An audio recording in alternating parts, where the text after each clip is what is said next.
How you doing? This is Wyatt Cox, and we are here at the White Pine County Fair, and we're getting ready to talk to candidate for 4th Congressional District, Sam Peters. And if you listen, you hear Sam Peters advertising on our station. And look who's over here. Look who's over here.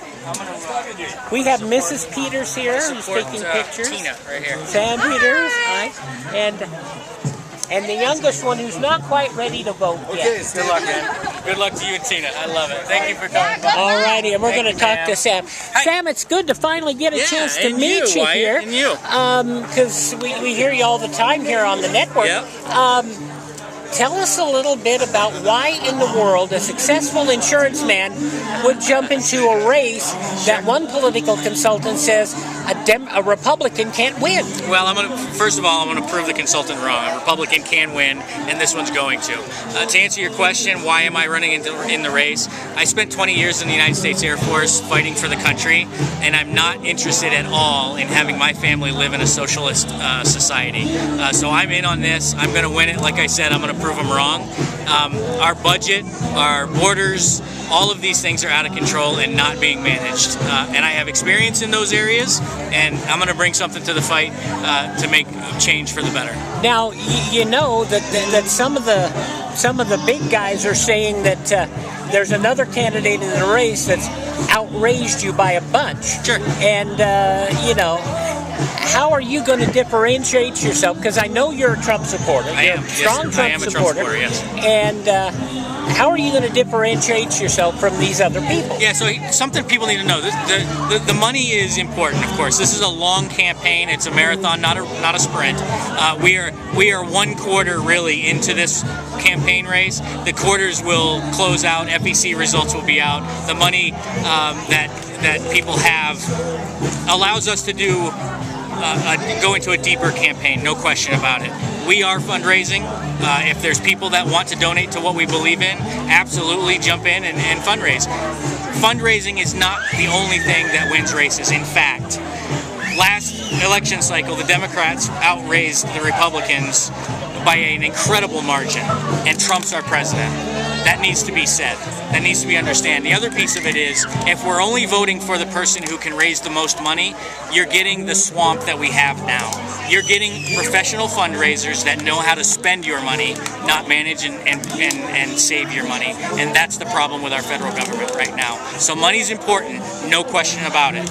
But money is not the only thing, and we have to be very smart on how we're voting. And if the fundraiser is the person you're voting for, the fundraiser is what you're going to get. Tell me how, I get from what you've said in the past, that this race is not just about what a lot of people run for. This is about these three right over here, your kids. Yeah, you're pointing to my family, and it absolutely is. We're in a spot in our country right now. We have never been closer to socialism than we are right now. The government has attempted and has, for the most part, taken over healthcare. They are deep in the education process. Those are steps to healthcare. And right now we're facing another increased attempt to go after firearms. And as I look across the crowd, I see a young man carrying a firearm on his side. Good for him. I'm happy to see him here with that, because we need to protect our republic the way it was written in the Constitution and the way that we've done for the last 240 plus years. You know, one of the things when the redistricting took place, and the rurals were basically taken over by North Las Vegas. It hurts a lot because, as you can tell, from North Las Vegas to here, it's a totally different lifestyle. It is. And this is the lifestyle. You know, I was telling people earlier today, Ely is so much like the town that I grew up in northern Maine. I grew up hunting and fishing. I grew up in a town of 15 to 2,000 people. My graduating class was well under 100 people. I understand the rural lifestyle. Yes, I live in Las Vegas. My businesses are in Las Vegas. My heart is absolutely in a rural living environment. I will represent the entire district, whether it's in the Las Vegas Valley or the rural areas. I will represent them the way they want and need to be represented. And again, it goes back to, like you said, the kids that are behind me. What kind of country are we going to leave for them 20 years from now? Now, have you RV'd before like you have been this weekend? I have, yes. And you gotta love it up here where we're about the hottest we get. We'll get to about 90 today. Yeah. How does that compare to the 137 in Vegas? So I was looking when I left Las Vegas yesterday. It was 107, and it was 87 here, and I couldn't drive fast enough. So I love the weather again. Just like I grew up in a town small like this, it's a beautiful place. You can hear the music playing in the background. People are eating, selling crafts. It's very home, and home is a part of what our country was built on. The community and having family values. That's what we bring to it. You mentioned we're RVing right now. I can't tell you how happy I am to be blessed enough to bring the family with me on this trip. 4 words. Yeah. Cave Lake State Park.